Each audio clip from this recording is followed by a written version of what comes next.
Графика каталогында 4 түрлі категория бар. Солардың айырмашылығы мынада. Бірінші категорияда бізде бірақ фактура осылай деп айтылады. Бұл холст сияқты, жыртылмайды, жексіз, бағасына сапасы сай. Екінші категорияда сіздер фактура таңдай аласыздар, 3 түрі бар, және бұлардың краскасы қанық, сүртіледі, иісі болмайды. Жаккард, силк және терра. Дизайнерлардың жиі таңдайтын фактуралар керек болса, осы категориядан қараңыз. Бұл жерде штукатурка сияқты, ткань сияқты түрлері бар. Бұл жерден 4 фактураның ішінен таңдай аласыз. Lina, Brilliance, Line Silk, Lucida. 4-ші категорияда бізде қолдан жасалған фактуралар. Егер интерьеріңізге премиум санат бергіңіз келсе, осы фактуралардан таңдаңыз.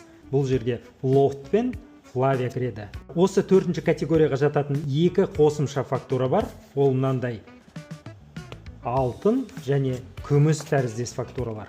Бұл фактуралар сіздің интерьеріңізді ерекше ете алады. Сонымен қайсын таңдаймыз? Егер сізге әдемі арзан керек болса, 1-ші категорияны таңдаңыз.